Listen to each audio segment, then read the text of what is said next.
Hello YouTube folks, welcome to my channel. My name is Steph and today we're doing a little monthly reading wrap up for April. Alright y'all, I have my list. I read 11 books this month, which is kind of crazy because I felt like I started off the month really slow. I think I just read a lot of short stories, so I zipped through them really fast. But I read 11 books. I had to write them down because I couldn't remember all of them.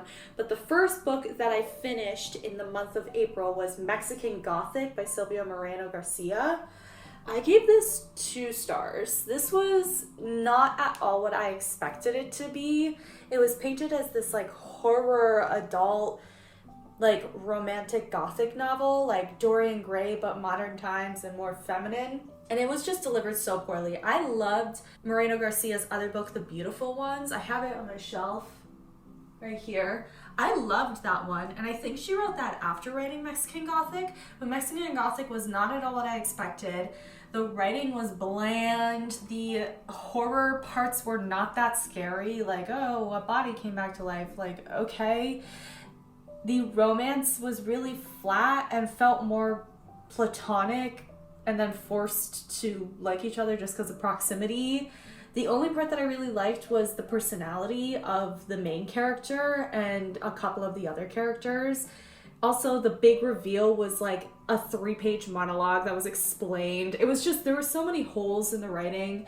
I really did not enjoy it. I think it takes place in the early 20th century, late 19th century. But it's about this woman, and she's really independent. She's very flirtatious with men, but hasn't really dated. And her dad makes a lot of money, so she's very well off. She's in school, and she really wants to get her master's, but her dad's like, you can't get your master's because you're a woman. And then they find out that her cousin, who recently got married and now lives in this creepy old mansion with her husband, is not doing well and sending strange letters to this girl's father. And he says, if you go to the mansion and you figure out what's going on and you come back and report to me and you figure out what's going on with your cousin, I'll let you get your master's degree. So she agrees, obviously, because she wants to get her master's, and she goes to take care of her cousin and kind of see what's going on, solve the mystery, and she finds out that not everything's what she expects. There's lots of mold on the walls and graveyards in the fields, and people are strange, and she's hardly allowed to see her cousin because everyone's like, she's sick, you can't see her right now, she's sleeping. And it's but the whole reason why I came here was to talk to my cousin. The men are strange. Her cousin's husband is strange. So it's the premise is a good idea, and again, I liked the characters, but the plot totally fell flat for me, and the ending big reveal was it just didn't work. I had to work too hard in my brain to make it make sense, and that means it's not developed enough, at least in my opinion. I gave this 2 stars. The next book I finished, and you guys already know, was Emily Wilde's Map of the Other Lands by Heather Fawcett or Fouquet. This is the second book in the Emily Wilde series. I have the first one here. Where is it? Where are you? Right here. Oh, it's beautiful. I got the Barnes & Noble special edition because I wanted it. But it's just a continuation of Emily Wilde's story. This series has been a 5-star read for me, top favorite series books of this year so far. I'm loving the cozy vibes, but still high stakes, but nobody's stressing. Amazing world building. The writing is delicious. Oh, I cannot recommend this series enough. But basically, I finished the second book. Obviously, I gave it 5 stars. But if you don't know what the first book it's about this alternate universe where fairies exist, and there are scholars of fairies called dryadologists, and Emily Wilde wants to write the first encyclopedia with all of the different kinds of fairies, stories of fairies. So she spends a lot of time, a lot of years in her scholarly journey going to all these different places to discover their culture and the folklore regarding fairies in each of the towns. She goes to a specific, very chilly town in I think it's based in Sweden or Norway or something, but it's frigid up there, everything's covered in snow, the town's really small, people are very suspicious, but they end up warming up to her, and her co-worker at the college she works at, who is also a dryadologist, also a fairy scholar, who she suspects to be a fairy, appears in her journey in writing the encyclopedia in this snowy landscape, and he's like, I want to help. And you find out some stuff about him, maybe they have a thing, there's a cute little like mystery to be solved. And the second book, she finished her encyclopedia, she started her map now of the multi-dimensions of the fairy worlds, and her buddy is helping her. It's so adorable. It's so atmospheric in the way that is so popular right now, but actually well done, not just like trying to fulfill some sort of like money desire to make a lot of money with what's popular right now. It is actually so grasping and so good. I recommend this book so much. The next book I read, and this is part of a video that's coming out hopefully next week, is Eve by Anna Carey. Ooh, this is a first book in a trilogy. I read all 3 books this month. Published in 2011 to 2013, that was basically just riding the high of the YA romance dystopian frenzy that the Hunger Games trilogy ignited in young adult readers. But the Eve trilogy is basically just a retelling of The Handmaid's Tale. We live in a dystopian world where women are being used to repopulate the cities and are being forced to be impregnated, and the first man she meets after Eve escapes a place that's forcing her to soon have kids, she falls in love with. I don't really want to say more than that. I give this 3 stars. It's like literally some of the most like 2010s core vibes. We talking Converse. We talking white men with dreadlocks. We talking all of the main girlies have red hair. Like, you know what it's all about. You know what it's all about. Eve, I gave it 3 stars. Watch out for the video next week. The next book I read is What Moves the Dead by T. Kingfisher. So this one did what Mexican Gothic tried to do, but much more successfully. I gave this one 4 stars because I was not totally sold on some of the characters and some of the like navigation of the plot. I didn't love some of the like timestamps that we were seeing, but they're both about fungi and mushrooms, Mexican Gothic and What Moves the Dead. But essentially in What Moves the Dead, this person who is non-binary, there's like a regime of soldiers who work around the rule of not being allowed to be like women can't serve in the war, by identifying not as women, but also they're not men, so they don't identify as men, so they go by like a third pronoun. It's really like good interpretation of non-binary folks into literature in a way that's not just like, and they're non-binary, you know what I'm saying? But essentially this ex-soldier goes to their friend's mansion because their friend's sister is getting sick, and they find out all this weird stuff's going on. There's an American there. It takes place in some sort of European country that's made up. There's an American there, so there's a lot of like fun commentary on that. And you find out why the sister is getting sick and why the brother won't let the sister leave to get different help other than the doctors that are willing to come to the big scary mansion. It's pretty eerie in like typical T. Kingfisher fashion. It's like easy to digest, but it's also, if you think about it, like if you were actually there in the book, you'd probably be absolutely freaking out over all the things that are happening because it's spooky, you know, that's kind of T. Kingfisher's thing. But it's really cute, it's really sweet. I loved the main character and I loved all the other characters. It's very much like, not necessarily found family because they're not completely cohorts, but it's just like a very interesting cast and crew of people in this book, and I really enjoyed it. I gave this 4 stars. The next book, oh my god, okay, so this is officially my favorite T. Kingfisher book, also probably one of my favorite reads of this year, Thornhedge. Y'all, oh my god. So this is like technically a short story, I think. I don't think it was more than 300 pages. It was a really small story, but essentially it's about this world, again, where fairies exist. It's like a retelling of Sleeping Beauty plus Rapunzel, I think. But this little fairy whose power is to turn into a frog is guarding this tower because she knows that something spooky's up in that tower. She can also turn into a human. She can go back and forth between a frog and a human. And this soldier comes up to her and is like, I want to explore the tower because I read in books that there's something in there that's magical. and magic is becoming extinct after all the wars that have been going on. And the toad's like, wars? And the soldier's like, so much time has passed. They kind of learn together that so much time has passed since the frog, toad, person, whatever, has been in society that she has no concept of what people can actually face. And they kind of relate to each other in a way that the toad, frog person has never related to anybody before, because she kind of lives between fairy and the human world. You know what I'm saying? So it's really beautiful. The flashbacks are so well crafted within the context of the plot. It's just so good. And the ending is so cute. It's one of those stories that, like, no smut, it's not super graphic, but it still makes you curl your toes with like, oh my god, you know what I'm saying? It's a really sweet story. I loved this book. 5 stars. The next book I read was the second book in the Eve series called Once. I gave it 2 stars because it gets worse. I don't think I'm going to explain myself any further. Feel free to watch my video that's hopefully coming out next week to kind of see why.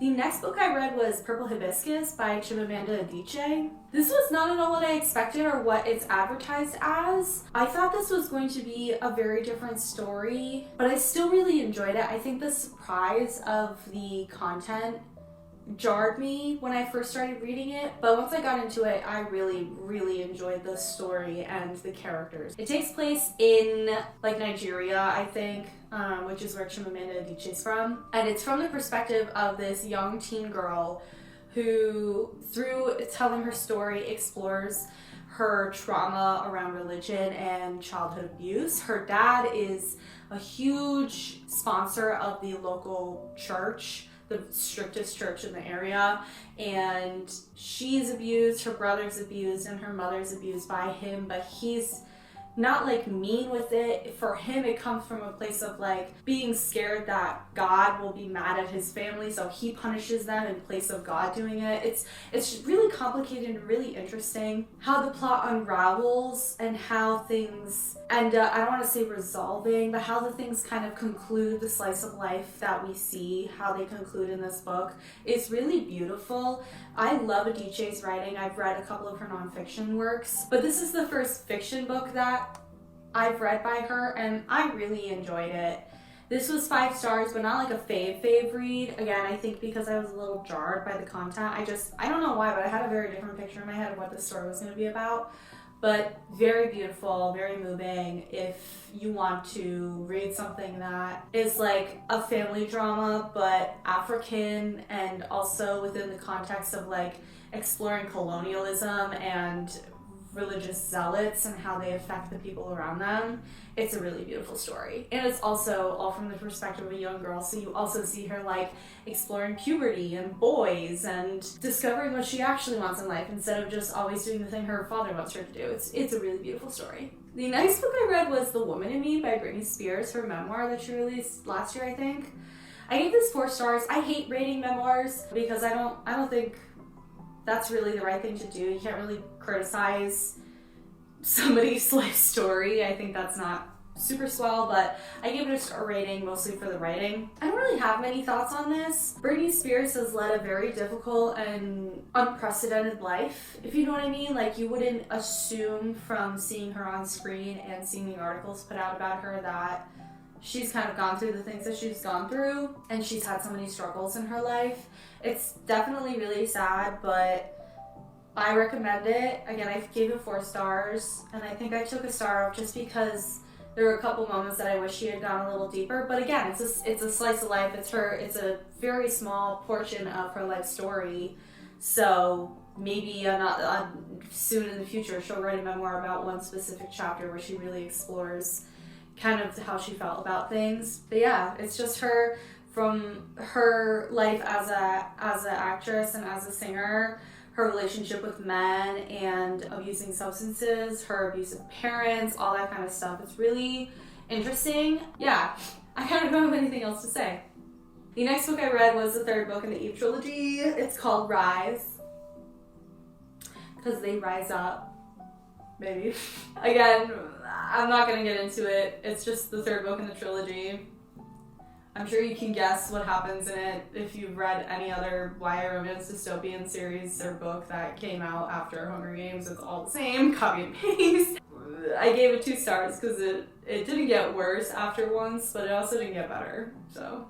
The next book that I read in April, and this was the biggest disappointment because I was so hyped to read this, that is Her Body and Other Stories by, I don't want to say it wrong, Maria Carmen Machado. I hope I said that right. Apologies if I didn't, but this was a huge letdown. I gave this 2 stars. This is advertised as like a horror book, short story collection, all regarding like the women's experience and the abuse that society has against women's bodies and the constant objectification of women.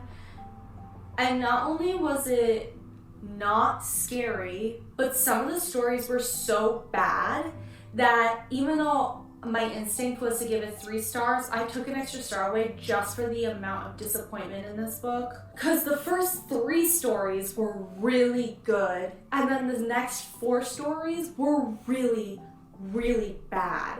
And I kind of couldn't believe it. It's just like nothing was explained. Some of the writing was too absurd to make any sense. I didn't see a lot of like feminine struggle in it. And the only reason why I liked the first 3 stories was just because it was like compelling story writing, but that was it. Like it didn't serve the purpose that it said it would. And I was so disappointed by this book. I don't think I'd recommend it. Maybe if you're just like looking for some fictitious works to do for a research project about the struggle of the feminine experience, I guess. But other than that, like, I really don't recommend this book if you're just looking for a good time or to be scared or to see some sort of like relation, like something you can relate to on the page. It did not click for me, and I'm really bummed about it because I was really hyped about this book, and I'm so glad I didn't buy it that one time when I went to Barnes & Noble because the cover's cute. I didn't buy it, and I'm glad I didn't. That felt really mean. I didn't mean to be that mean. The last book I read in April. Oh my gosh. Oh my gosh. Backstory. So the next book I read was One Dark Window by Rachel Gillig. This was a potential book club read for a few months ago, and I didn't vote for it because I thought it looked lame. I thought it looked like a copy and paste of every other like fantasy series out right now that's trying to be like gothic and spooky and have like the like badass female character trope, whatever. I was actually at the bookstore and I saw it because I wanted to put it on hold in case it became the book club pick, but it wasn't available in my library. But I saw it at the bookstore and I was like, oh, you know what? It's buy one get one half off. I'll just get it. Like, it's fine. And I got it, and y'all, it is everything and more. I cannot believe the lack of hype around this book. It is everything and more. Let me get into it, y'all. Let me get into it. It's in a town completely surrounded by this evil mist where if you go into it, you lose your mind and the spirit of the wood takes you away.